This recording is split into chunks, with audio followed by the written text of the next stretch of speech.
Conference Hall the Kunmari Suba National Fish Farmers Day Kam Matsya Mela Pangthokkibaga loinana numit asiga mai leinana Fish for Healthy Dish Farmers as Innovators and Cultivators haiba hiramda one-day national workshop amasu pangthokre ngasigi thorum aduda Dr. Huidrom Birkumar Singh Chief Principal Scientist CSIR Northeast Industrial Scientific Technology Lamphel Manipur Dr. Ram Gopal Laha SORC ICAR Research Center for NES Region Manipur Center Partha Mandal General Manager NABARD Manipur Regional Office Amadi Dr. CH Vasudha Devi Principal Scientist ICAR Manipur na Athoiba Metunglen Thorum Mapu Amadi Akhanaba Metunglen Sing Oina Saruk Yaki Thorunga Mari Lainana Athoiba Metunglen Oina Saruk Yakiba CSIR Northeast Industrial Scientific Technology NEIST की Chief Principal Scientist Dr. Huidrom Birkumar Singhana hai lamdam asi bioresource marang kaina leiba lamdam amakhakni aikoina thijinba yarudabagi khangdaba oirambasu yai lamdam asida tamthiraba laina kaya fahanba ngamba manamasing suksoi choidna lairamgani haibagi achatpa thajaba lei phongdoki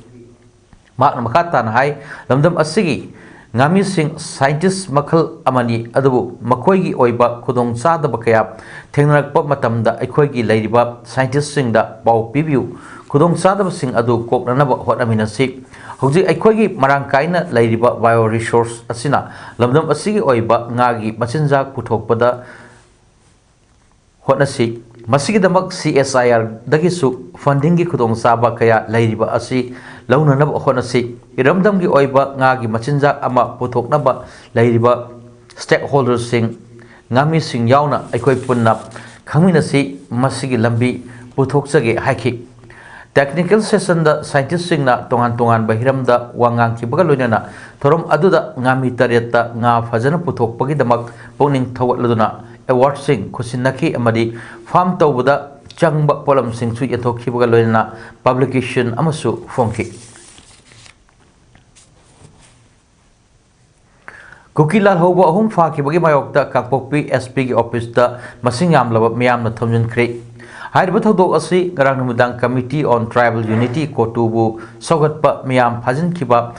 lal hoba ahum adu numidang wairam pung manga fawgi manungda condition amata yaudana thadok kadabani haina matam thakibani haiba matam asi fawda phajin kiba makoi ahum thadok tabana maram oirga miyamna SP office da thomjin lakhibani ngarang ayuk angan bapung ahum khairam tarakpa matam da NIA ki intelligence report amagi matung inna combined force na Kangpokpi district ki manung chanba leimakhong gi new kaithel manbi PSK manung chana leiba L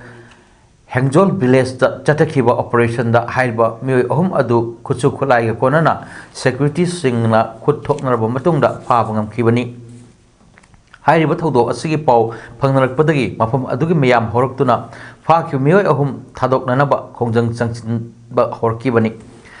chathakiba operation aduda khulgi khulakpagi yum amang ata thohalamba adu KUKI customary law gi matung ina amug hamna samjingadabani amadi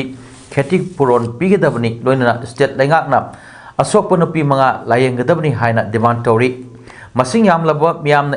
SP office tamna lakpagi lambi gi mataida ngak senduna leiriba central force ki mamangda SP mother chut haiba kholauga loinana lauduna chatkibagi video amasu viral salkli nakal amromda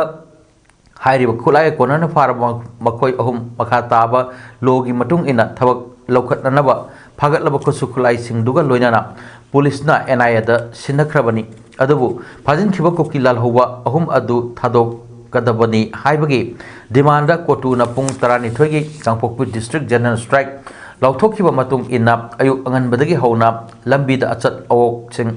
thingbai khongjang changchili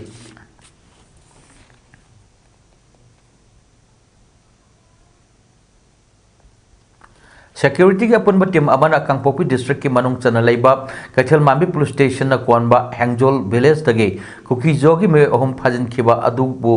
यानिंगदबा फोंदोकपा ओइना cookie इनपिक Manipur ना ngasi cookie zone नमना खुंदाबा मफम सिंगदा पुंग 12 की ओइबा total shutdown लाउथोखिबा अदुबु हिल tribal council Morena सवत अदुना मोरे youth club की office ममांगदा national highway थिंगिंदुना वकत मिफम पांथोखरे हारी वकत मिफम अदुदा तोंगान तोंगान बो खोलाव कयासु लाउखी हारी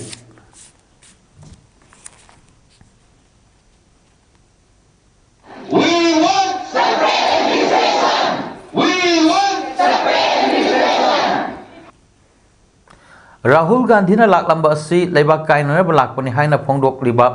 लेंगाक असिगे minister अफबा school अमदा थादुना लाइरिक तमहनबगी मथौ तारे हाइना एमपीसीसी की लीगल डिपार्टमेंट की चेयरमैन एस श्यामचरण फोंदोकरे ngasi biti road laiba congress bhavan na pangthokpa pawgi mpham amada mahakna hai ngarang lengak asigi minister amasu oiba mamai wangbang lawwa amana rahul gandhi na laklamba adu laiba thugaiba laklambani haina phongdokhiba adu yamna laibak thibani rahul gandhi na laklambagi matangda mayak sengna media gi mamangda miyamda mahak lamdam asigi machimrao ama oina amadi kadawaida reconciliation tawraga santi purakadagi haibgidamak लाखिबनी फोंदोखरिबनी Congress party ने इरांग असिदा इनसिनबा लैते party असिना मतम सुपदा शांति पुरकनब होनदुना लाखली लोयना MP election की मतंगदा BJP ना कांग्रेस की मैनिफेस्टो दा मणिपुर थुगाइननब वफम यावरे हाइना हेक हेक हाइबा असि मखोइना फजना ममुत्ताना पादबा अमदी अर्थ लौसिनबा हैतबना माली ngarang press statement thokiba Minister Masasu Budhi Loksing Amadi Larik Laisugi Mangal Khara Watpagi Mawong Adu Uthokle Rahul Gandhi ki khongchat ITLF na pislakhiba memorandum aduda wahi pareng khara koishilaga mahakna wa ngangkhiba adugi artha adusu mahak khangdaba mali maduda yawriba adudi Congress ki lengak laklabadi makhoi changjarakpagi wapam oina lowi party manifesto da yawri wapam adubu aikoina थाजब थमलगा political settlement पुरकननबा होनबिरकनी हाइबगी थाजब लई हाइबनी मसिदा ओना तैनबा कांग्रेस न सेपरेट एडमिनिस्ट्रेशन पिखिगदौरे हाइबा असिदी खंद्रगदी अखंग आहि तानबियु महांगना मखा तारदुना हाई मिनिस्टर ना सु एग्रीमेंट असि कांग्रेस मतमदा चथरंबनी हाइबदा लाले हाइरोय मतम अदुदा तौरखिबा अदु शांति पुरकननबा ई नाई थोंदनबा अमदी मेनस्ट्रीम दा हलक्चरगे हाइबगी तौखिबनी कांग्रेस ना तौरमी हाइरबसु फत्रबदी लेंगाक असिना कक्थतप करी काय सुगी मतम लोयरगा लेंगाक असिना विड्रॉ तौरे हाइरब असि करी अर्थनो बीजेपी लेंगाक ना मियामना तानब डिमांड फंगले हाइना लाउरी आईएलपी सिस्टम हौजिक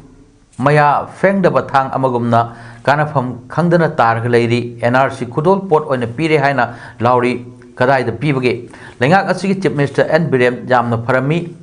मरेबाकी मजाती की वा यामना गांगलमी जेल द फाव चंखी हौजिकना बासोन खक्त गायरे वा गांगबदा स्वर्ग यौना गांगी अदुबु थबक्ति अमत तौद्रे हाइना महाकना मराल सिखि हाइरिना कांग्रेस सेपरेट एडमिनिस्ट्रेशन पीगी गतोरे हाइदना लाइक हाइबा एमपी ना हाइ अहिबा मिना इबा अहिबा मिना नांगबसे हाइतबा मिना लौसनबदी वाबने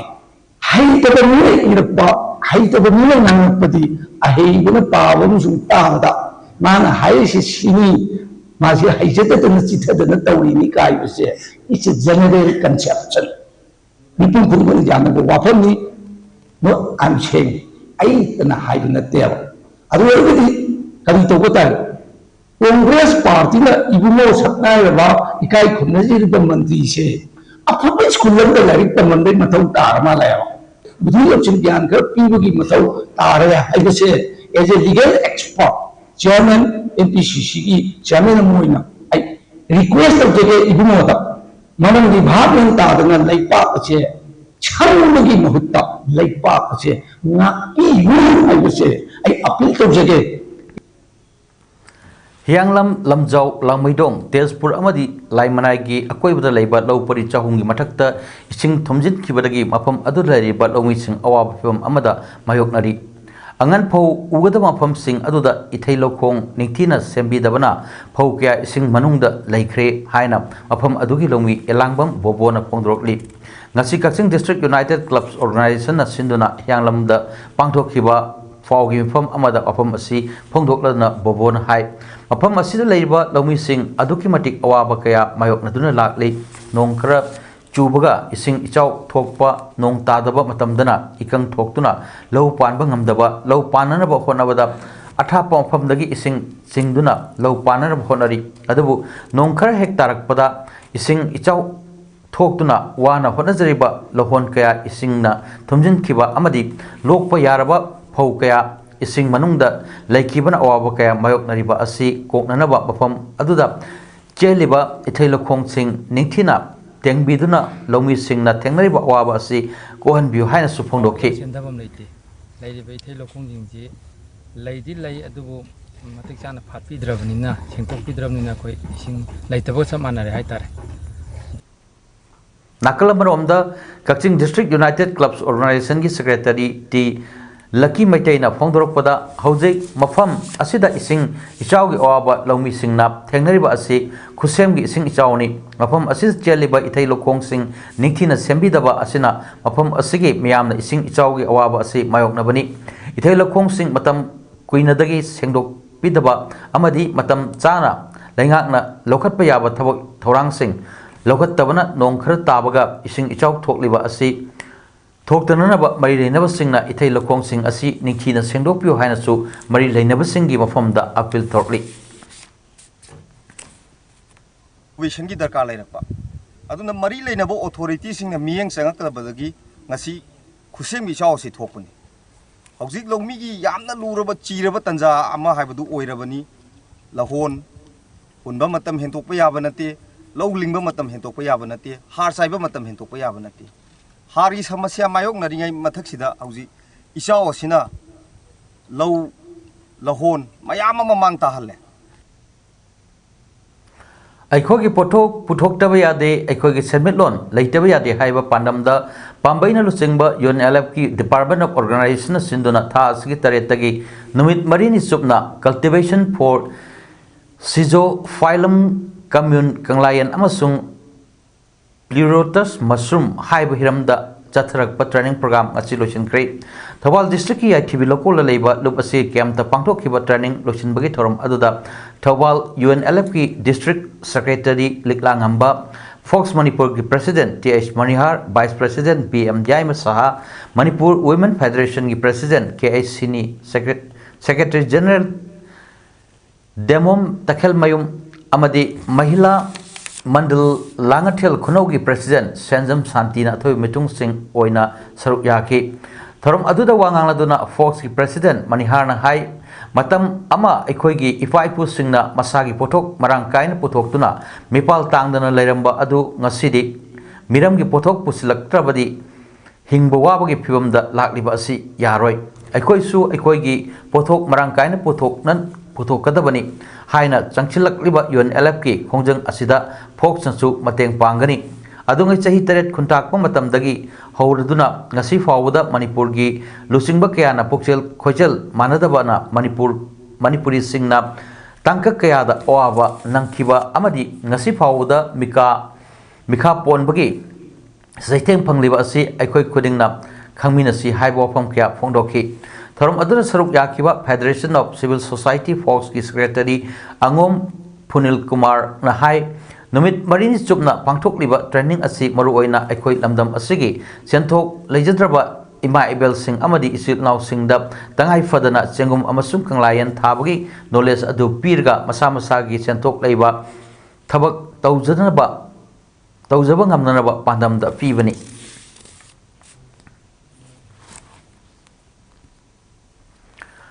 165 Infantry Battalion TAN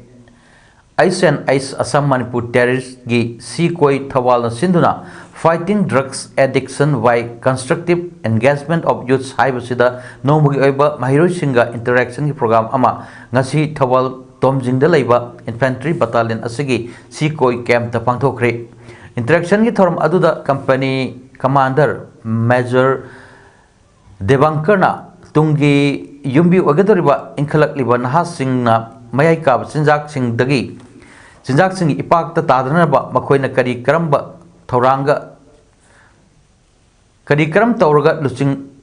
laichuba haiba asidagi ngakthokpa ngamgadagi matau karamna mayai kab sinjak singdagi lapthokadagi haibna singba paukta kya pikhi nahasingna makoigi pukningda thajabaga loinana tawgadaba pandam amamam thamduna hotnarabadi makoigi pukning wakhalda pattabasing changlakpa ngamloi amadi nakoina oige khalliba manglansing adu mangphaunaduna खुनाइदा अमदी लेबाकी ओइबा अफबा थबकसिंग तौरम नबसु पौताक पिखि ngasi thorum aduda superstar welfare club thawal gi president vice president secretary amadi atai thomi singh amasung mahiroi kyana saruk yaki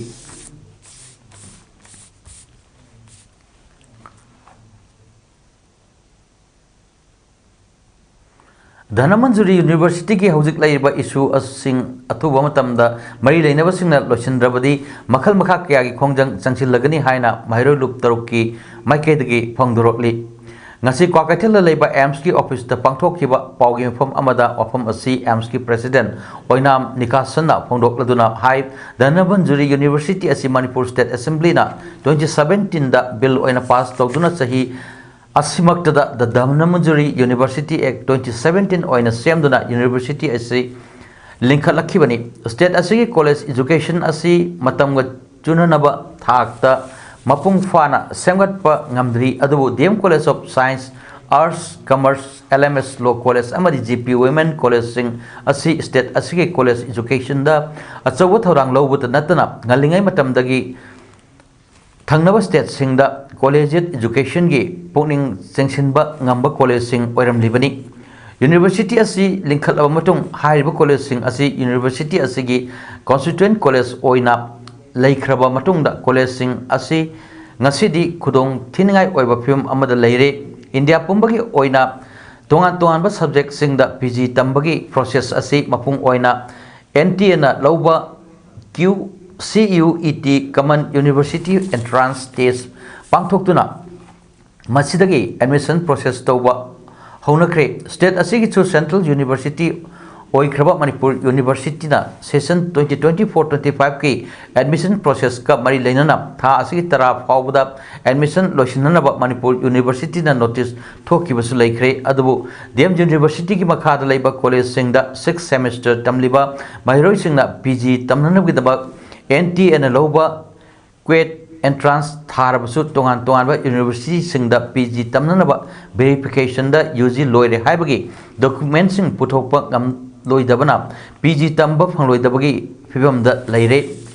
DM University asigi laifam thokpa vice chancellor register controller of examination finance office amadi atai mathau tab staff sing haptana ngasi fawda thamli Vice Chancellor, Register, Controller of Examination, Finance Office oidna mathau tawgadariba asi in charge ngakta oina thamli maram aduna lengakna matam sana thabak tawdaba amadi thausadabana University asigi UGC PG amadi research scholars singna thengnariba khudong chadabasing asi athuba matamda yengchin bidrabadi mahiroi singi punsibu manghannanaba achauba thaudang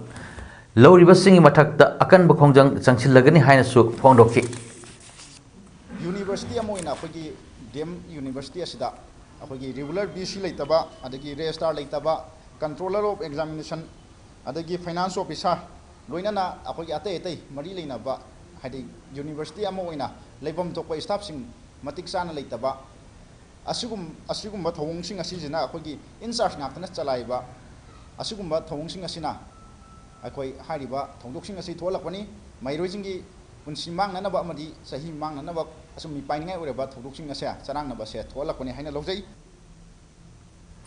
Manipur da chukhiba nongnamaram oiduna Imphal East District ki manung chanba Thambal Khong Junior High School ising thumjin khibadagi mahiroi sing mai tamba phangdana leire haina school asigi headmistress thoksom renuna phongdorotli ngasi school adugi teaching staff amadi non teaching staff yauna laikai aduda leiriba club amadi maira paibi singi mihut singa loinana ising thumjin leiba school sengdokpagi thorom aduga mai leinana phongdokhibani renuna makha tarduna hai matam kuina ising ichaubana मरम ओइदुना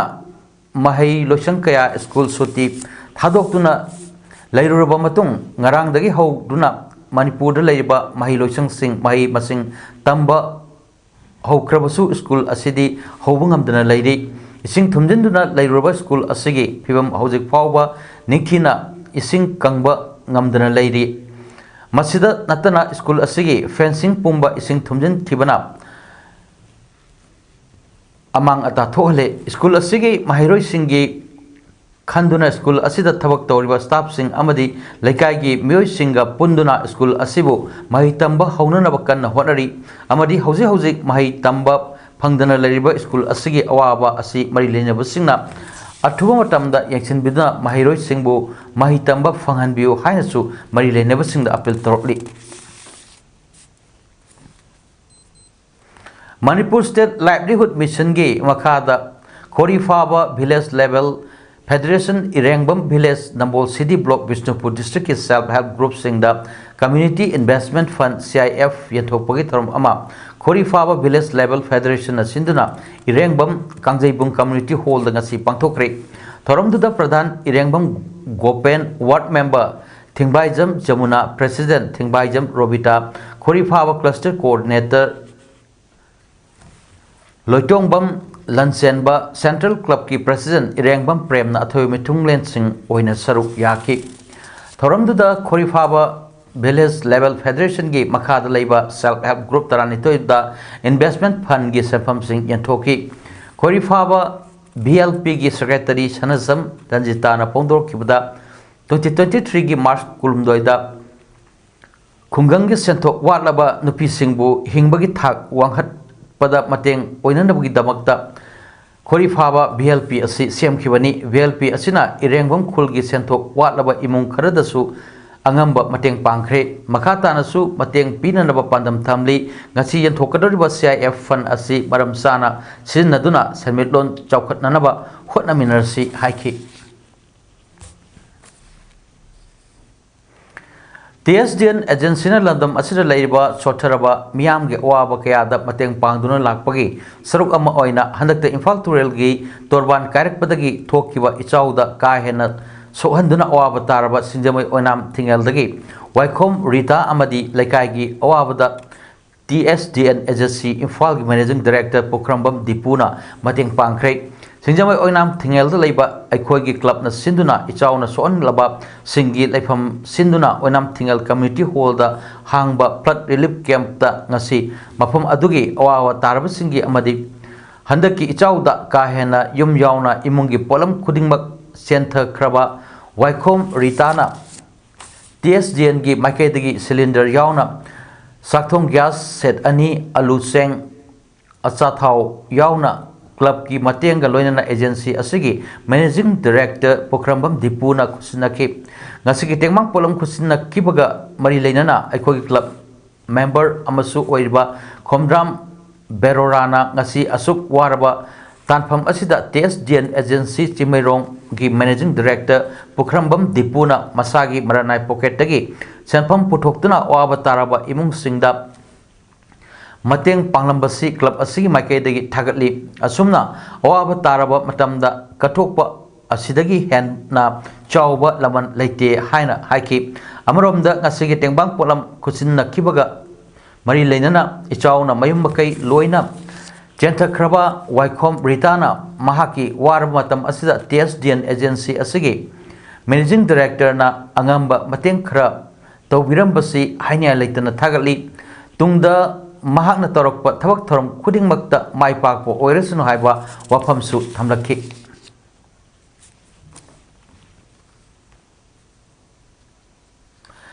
leita lairaba singidamak S Life Healthcare amadi Hygiene Institute na mayam gidamak ahongba mamalda layeng jagani haina S Life Healthcare amadi Hygiene Institute ki founder member Okram Romita na phongdokre wafam singasi singjabai sograpom lekaida S Life Healthcare amadi Hygiene Institute ama nauna hangdopagi thorom amada phongdokhibani mahakna makha taraduna hai leita lairaba singna layengba ngamdana lairiba sing adubu kharada oirabasu ko hange haiduna piklaba mamalda OPD gi charge lupa chama oiduna layengani layenglaba matung अनाबदुगा चानब हिदाक लांथकसिंग hospital असिदा लेरबदी लेमना पीगनी लोइनना S life health care अमदी हाइजीन इंस्टीट्यूट की ओइना मेंबरशिप कार्ड अमा लई कार्ड असि लुपा 500 ओइगनी अमदी कार्ड असि था तरुक की ओइना ओपीडी की चार्ज याउदना अमदी फ्री दा लायंग जगनी मफम असिदा लेरिबा डॉक्टर सिंह पुनमक एक्सपर्ट ओइरबा डॉक्टर गाक्तनी मरम अदुना मियामना येंगबा लाकपिदुना मियामगी अंगंबा मटेंग तौजगे हाइना फोंदोरकली जिरीबाम डिस्ट्रिक्ट असिदा हौजिक लांजेनदुना जिरीबाम की तोंगान तोंगान मफम सिंगदा लेरिबा इनमेट सिंग लुक ऑर्गेनाइजेशन इंडिविजुअल अमदी टर्स कयाना अवा अना तारब सिंगदा तेंगबांग पिरकप लेप्त्री ngasisu Presbyterian Church of India की मनुचना लेवा बराक मिशन प्रेस्बिटेरियन की मिटेज क्रिश्चियन इचिल इनाउ सिंगना जिरीबाम दा लेरिबा रिलीफ कैंप सिंगदा पोत चै कया तेंगबांगख्रे तेंगबांगबा अदुदा reverend T Sachin Kumar reverend Surya Kumar reverend N Binoy Kumar अमसुंग सिंगलुप की अहल सिंगसु सरुक याखी तेंगबांग पेबगी खोंचत असिगा मरी लेनना रेवरेंड सूर्य कुमार ना हाइखिबदा कसार रोमदगी एखोय तोंगान तोंगान मफमदगी एखोय लाक्चबनी कसार असम रोमदा ताब पावगा एखोयना जिरीबामदा लाक्लगा उजबा असिगा यामना थवाय नुंगाइते मफम असिदा लांजेनदुना लेरिबा नुपी अंगांसिंग असि उबदा यामना नुंगाइतबा फावी असिगुंबा पाव असि ताजबदगी लेबाक असि इंगथबा लेननबा ईश्वरगी मफमदसु हाइजरी एखोयना पुजरकलिबा पोतचै असि यामद्रबसु एखोय इचिल इनाउसिंगना अवाब तारबा मतमदा एखोयगिसु लेजरी हाइबदु उटनबा लाक्चबनी पुंगनिंग वखल थमोय पिक्थबिगनो अमंबा लाक्लबसु सोयदना अंगानबा लाकनी हाइना चेतना थमोयदा थाजबिदुना ईश्वरबु खुरुमसी हाइखि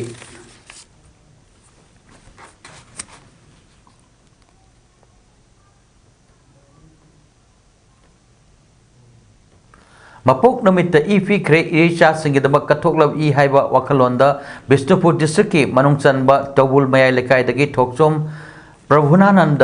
अमदी रेबिका अनिगी मचानुपा थोकचोम ऋषभ सिंह गी तरानिपालक सुबा अपोक नमित का मरी लेनना अवेयरनेस का लोइनना इ कटपगी थरम अमा पोरमपाट लेबा Jawaharlal Nehru institute of medical sciences blood centre दंगसी पांथोक्रे थरम असी green brigade Manipur Indian red cross society Bishnupur district branch life saver Manipur Nehru Yuva Kendra Bishnupur अमदी ब्लड सेंटर जेनिम्स की कुसमनरगा पांथोकपनी थरम दुदा ब्लड सेंटर जेनिम्स के MO incharge doctor Konsam Surjit NYK Bishnupur की डिप्टी डायरेक्टर एसआर धनचंद्र सलाम ग्रीन ब्रिगेड मणिपुर टोबुल की फाउंडर सु ओरिबा Indian red cross society Bishnupur district branch की जॉइंट सेक्रेटरी इलांगबा प्रेमजितना अथोयबा मिथुंगलन सिंह अमदी वांगलोय सिंह ओइना सरुक याखी थोरमदुदा नुपी अनि यावना डोनर तरानी थोइना लेमना इ कटखी इलांगबा प्रेमजितना फोंदोखिबदा पोकप सिबा नत्रगा मरु ओइबा थोरम खुदिंगमक्ता असिगुंबा कानबा थोरम अमदा ओंथोक्तुना पांथोक मिननबा पांडम ओइरगा मणिपुरदा लेमिनरिबा मिपुम खुदिंगमक्ना सरुक यामिनरबदी थोरम खुदिंगमक माई मही यानबा ngamgani amadi igi awatpasu leiroi haiki मोरे पुलिस स्टेशन का हेक मायोग नबदा मीटर कुंट्रा रोमतबक चटलगा लेबा कस्टम्स प्रिवेंटिव फोर्स ऑफिस का थंगनना लेबा नॉन मणिपुरी की समकफम दुकान अमदी मैतैना फंबा साक होटल मैना तुमना साक्रे हाइरी हाइरबा दुकान अनि असि ngarang नुमिदांग पुंग 8 खरा हेलकपा अदुआइदा खंगहौदना होरकपा मैना तुमना चाकिबनी मै अदु करीदगी होरकपनो नत्रगा कनागुंबा सखंगदबा सिंगना थारम लिब्रा हाइबा हुजुक पावगी ओइनदी चप चाना खंगबा ngamdri मोरेगी फायर सर्विस की कांबु लाक्तुना मै कनबगी थबकसु चथकी हाइरी मफम असि स्टेट अमदी सेंट्रल फोर्सेस सिंगना योमदुना लेबा मफम अमनी मसिदा मतौ करमना दुकान अनि अदु मैना तुमना चाख्रिबनो हाइबा मयामना वाहंग अमा ओइरी ngasisu JSC against the brutal killing of Soibam Sarat Singhi mityang makada Uchathol community hall da Uchathol gi maira paibi ima singna okat pham pham krei okat pham aduda laikhidrabagi mafam da ikai khumna ba utpo oina minute ama tuminna leptuna awa phongdokhi JSC ga Manipur lenga ka yanakhiba opambu ngasi phawda thabak ta oina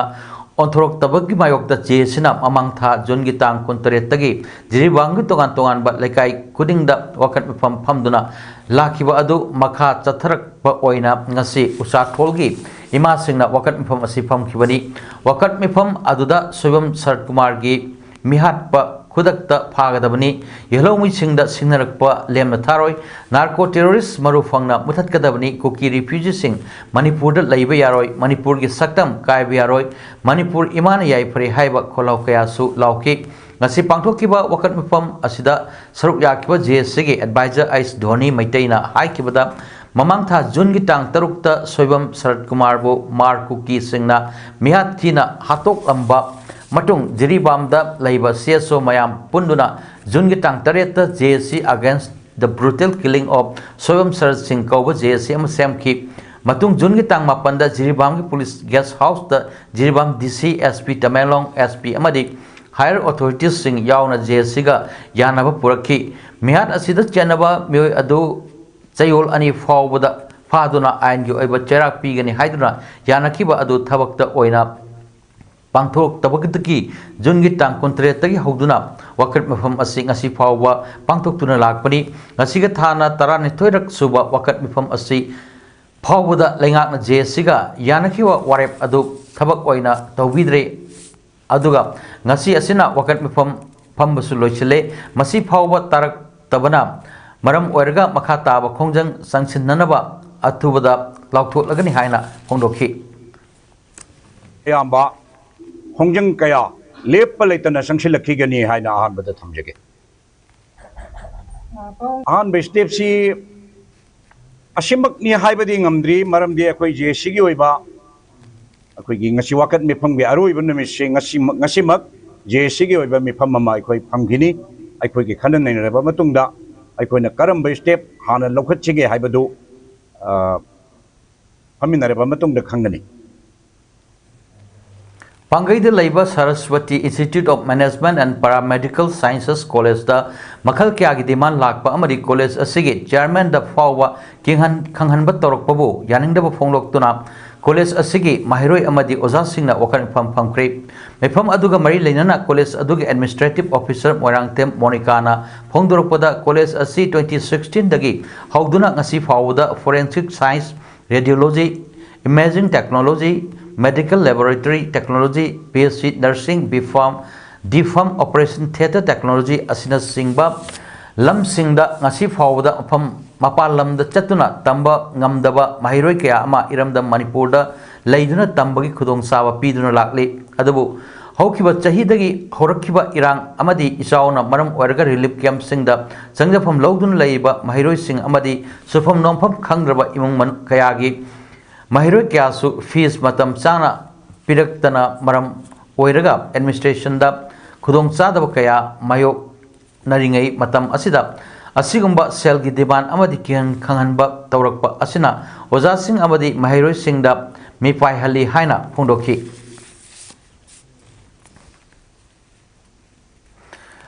Manipur thokliba thatra mari helaklaba irang asigi saruk ama oina leimatak leiba kuki kul amada leiba Ningthok dagi Pukhramba Birchandra sahi humra manga amadi mahaki loinabi pisak masa debi bu mihatina hatok phikraba matung masa thiba fangdana leirakpadagi pangong na mahut chillaga aroiba mathau mangam tawkhiba anigi srada din lana thoram loikraba anigi machanupi layokraba anigi machanupi Madhavi Devi na sinduna ningthokda leiba Radha Madhavta ngasi pangthokre Lana thorom aduda laikhidraba anigi imung manung misiga mari leina semkiba JSC against the brutal killing of Pukhrambam Birchandra and Pukhrambam Ongbi Pisak Masa Devi killed by suspected Kuki militants ki convener RK Ongbi Sasi Devi kulgi JSC ki thomi sing su saruk yaduna dharma ki oiba lining laisol tawduna lana thorom pangthokhi ningsingbayai Pukhrambam Birchandra amadi Pisak masa laimatak ta leiba kuki kul amada leibani mamang sahigi lising ani kurumdoi gi November 9 da social media da thagalakpa video amadi photo da makoi ani ase kuki militants singna tamthina ot nairba matungda hatoki kre haiba khangbangam khibani laikhidre khanglabasu asiba masa machet ama fawba फंगबा ngamdabana aroi mathau mangam pangthok taba yadabadagi pangong una mahut silaga jun kunipan lising ani kunmari da pangthok kibani JC convener RK Ongwi Sasi Devina pongdok kibada thatra mari helak laba thokliba lal asida ningthau khongi mang kibaga loinana hat kiba mioi taruk sure manipur gi oesu maral laijadraba mioi kaya gi punsi lomkre adu asumna kyam koina laiki gidori bano mioi kaya siba ngai gidori bano aikhoi bu kyam koina wahan kigadori bano karamba matamda solution purukadori bano masigi masagi yummai thadok pikhiduna refugee oina relief camp ta mioi kaya masa matomta tawpham khangdabana siba honrakli asumna thambibagi mahutta manipur asi india dagi tongale lauthokpiro matamduda atom bomb gumba akanba bomb thadaraklaga aikhoi punna sijakhrage haike Manipuri Youth Front of Assam Joypur Sabungbam Gorchandragi Yumda Miyamgi Oiba Mifama Pangthokre Mifam Aduda MYFA ki President Thangjam Brojen Laichungbam Surat Chandra Seram Hirajitna President Member Oina Pangthoki Mifam Aduda Miyamna Kupna Khanaraba Matungda Joypur Part 2 da Lamyan ba Hizam Irabot ki mitam ama Yungba mitam Yungnanabagi Damak Lamyan ba Hizam Irabot Nising Loop Joypur Haina Kauba Loop ama Semkre Loop Asigi Chairman Laichungbam Birmangol Vice Chairman Athopam Savitri General Secretary Mangal Yengkom Assistant Secretary Oinam Lakhon Mayangbam Ramananda Finance Secretary Wahangbam Sanjay Kumar Organizing Secretary Malem Bikas Cultural Secretary Melem Bidyarani Information and Publicity Secretary Laichombam Rakesh Kalonana Myoy Kumar Thoina Saba Loop ama Semkre Nasigi Mifamda Saruk Yakiba Singna Pongdok Nakibada Lamjan ba Hizab Irabot na Kasarda Bot Lepkiba 1946 asi Joypurgi Laikidraba Chabungbam Muktadhan gi yumda lairga bot lepkibagi matung inna Muktadhan masu nupa Sabungbam Somrendro na mitam yungbagi lam lupta donate torgani loinana Lakleba September kontra irabot yung apok namita mitam asi maikum hangdok na naba hot na si haina mifam na kanaki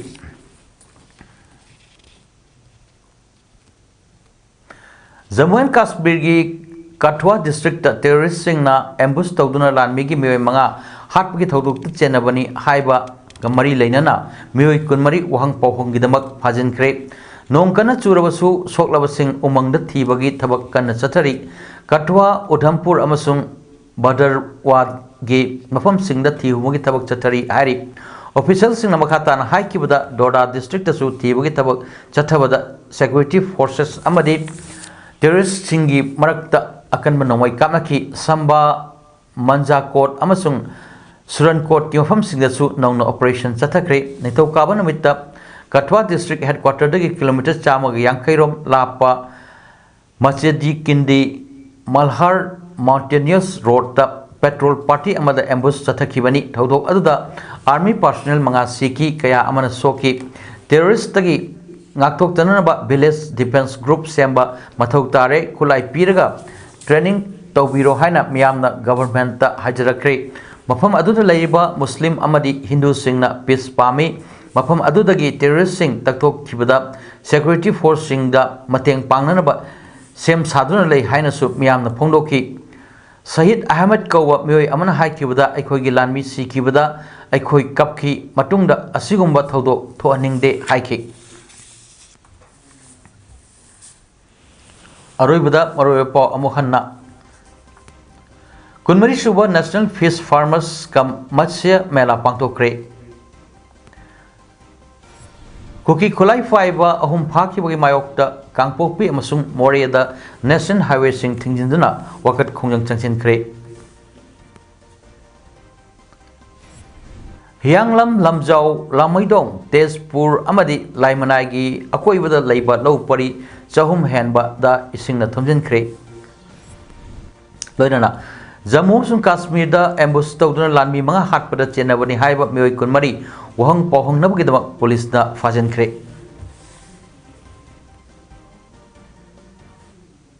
ngasigidabaktadi paudam pijaba matang asira loisinjare mejang tabirba khwai punawpu amuka hana khurumjari